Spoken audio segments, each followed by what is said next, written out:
Individual Visions, David Dahl he's CEO of Sequent Asset Management, Peter Schiff, the CEO of Euro Pacific Capital, and our own senior economics reporter Steve Leisman join us with their predictions here.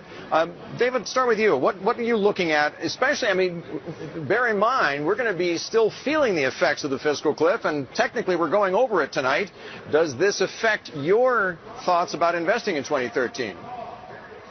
Absolutely it does, Bill, and it has. The last 2 months we've seen a marked retreat from U.S.-based investments after U.S.-centric holdings, the S&P 500, S&P 100 showing strong leadership in the first 10 months of the year. What we've really seen is now foreign markets picking up the slack as investors have voted with their feet.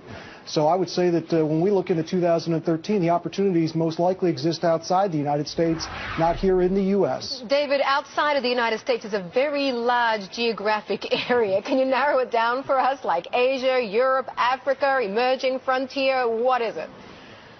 Yeah, of course, Mandy. And that's part of the asset selection that you have to do. For us, one of the best areas we've seen has been in emerging market debt. You know, it started out many years ago with the BRICS, and recently we've moved in the last 5 or 6 years to the N11.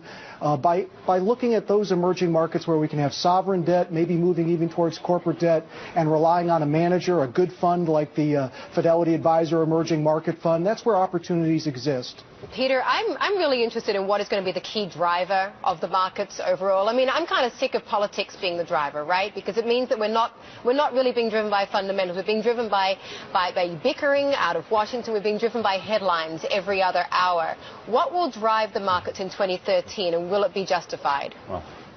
Well, if people understood the fundamentals, it would be a whole different story. I think the fact that so many people are still confused about what the fundamentals really are, we're in some terrible shape here in the United States. And I think the message that we are sending the world with respect to the negotiations to avoid the fiscal cliff is that we are never going to address the fundamental problem. We're not going to stop the spending.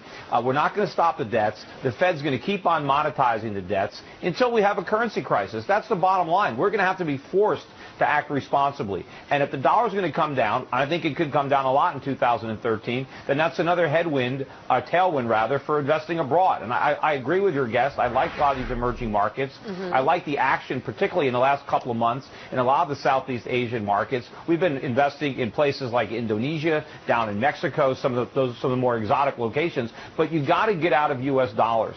And I'm surprised that gold didn't do better in 2012. Peter, why would you invest in the country whose terms of trades are getting worse, rather than in the country of the United States with a depreciating dollar where the terms of trade are improving?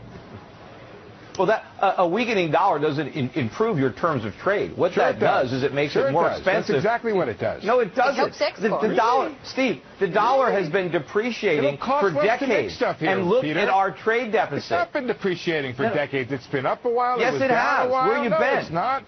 Steve, do you see a significant depreciation of the U.S. dollar in 2013? I don't see a significant depreciation. I think what's really interesting is what we've learned is that